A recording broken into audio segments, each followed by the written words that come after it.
Hey, how's it going, everybody? Scott Spreitzer here, DocSports.com, and welcome to the update for Wednesday's card, May 14th, 2025. Comp play coming up, afternoon baseball, Yankees, Mariners. We'll get to that in just a moment. Real quick note, I lost last night. I do appreciate those of you who are on board. Unfortunately, we lost. We had the Mets on the run line, and they won 2-1. They did not get there for us as a 7-star. So we'll look to bounce back. And we do have 3 plays going on my homepage at DocSports.com. Going to make it quick because I got a little Pete Rose story I want to talk about. But we do have a 6-star NBA prop. The props, as you see, 73 and 43 and up over $9,200 since I brought my props to DocSports.com. Top play run, even with last night's defeat, we're still up over $37,700, up over $12,000. NBA long-term, 25 and 15, the last 40. I've got a 3-star in the NBA, 3-star side tonight. I've got the 6-star, which is the star of the show for me on Wednesday, 6-star prop in the Knicks-Celtics clash, if you want to jump on board. And that's going to go at 7 p.m. Eastern, so it'll be up all day long if you do want to join me with that one. And then I've got NHL tonight, passing in baseball, win over baseball. I mean, twice over in baseball and handicapping the card, and just too many conflicting situations for me to get involved. So a very rare baseball pass for me on a Wednesday. All right, up to the we'll get to the comp play in just a moment. First, quick note: yesterday, if you didn't hear about it, many baseball players who were suspended with lifetime bans, things of that sort, by Major League Baseball had their suspensions or their bans rescinded, including Shoeless Joe Jackson, including Pete Rose. And of course, those 2 guys will definitely be in the Hall of Fame real soon, posthumously. But I'll tell you one thing about Pete Rose. Here's the deal. Back in 96, 97, I guess it was, I was in my 20s. I got a phone call. They wanted me to come down and start doing the Pete Rose show every week during the college and pro football season that year. Of course, I jumped at the chance. It wasn't one of those, let me think about it, I'll get back to you. It was Pete freaking Rose. And so he did most of his shows, that national radio show, from Florida. But he would come to Las Vegas for the weekend. We'd end up doing the shows from the MGM Grand Sportsbook on the Strip every Friday. And I don't know what time he was on, let's say 4 to 7 Pacific time, something like that. And I was on for one of those hours in the middle of the show. He treated me, I mean, so well.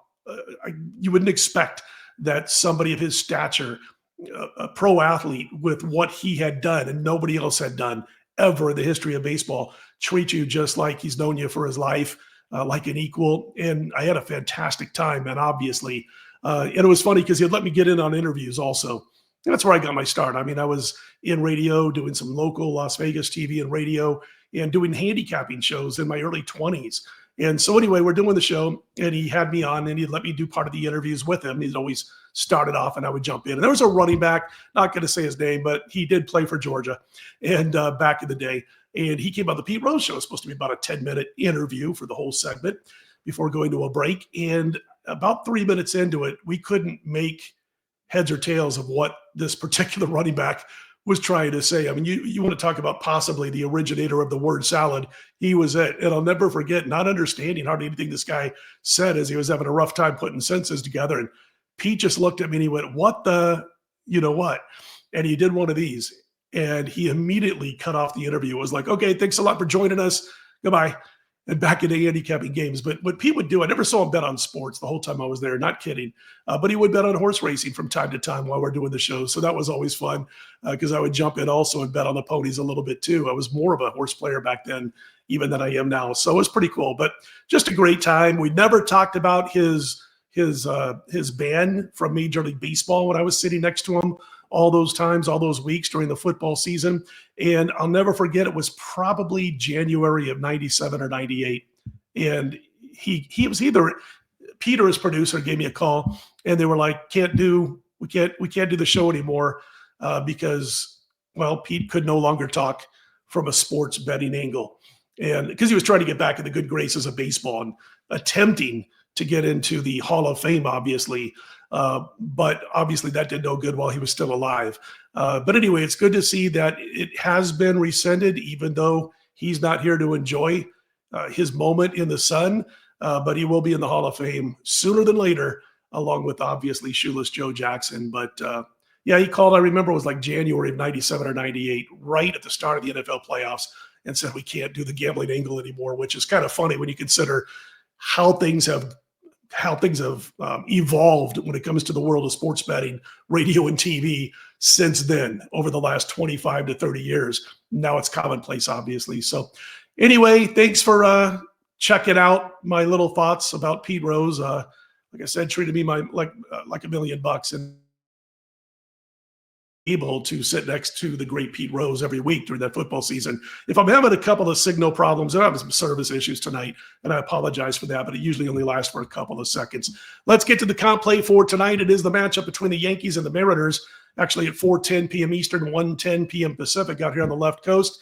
And after a combined 3 runs last night, I expect this one to finish over the total of 8. The bullpens were taxed last night. The game goes into extra innings, and so we saw a lot of relievers come in last night's game. We could see a lot of relievers again today.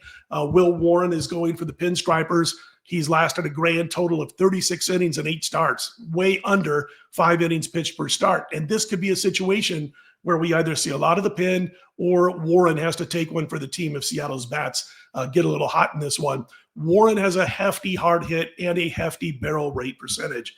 And he has a 5.06 ERA and 141 whip on the road. Luis Castillo is going to go for the Mariners. He's also got a higher barrel rate than what you would want if you're a pitching coach or a manager or even Luis Castillo himself.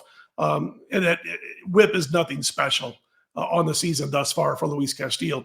And he's got to face this Yankees offense that they held in check last night, but ranks number 1 in Major League Baseball against righties in OPS and in weighted runs created plus, and they're the number 1 team in runs per game and in home runs hit. So with the wind blowing out a little bit with those 2 pitchers, with the potential for some tired-ish bullpens, I think this game goes over the total of 8 between the Yankees and the Mariners. Again, thanks for sticking around for 6 or 7 minutes here as I talked about Pete Rose, but just felt compelled to do that. And again, all my plays, my premium plays are on my homepage at DocSports.com.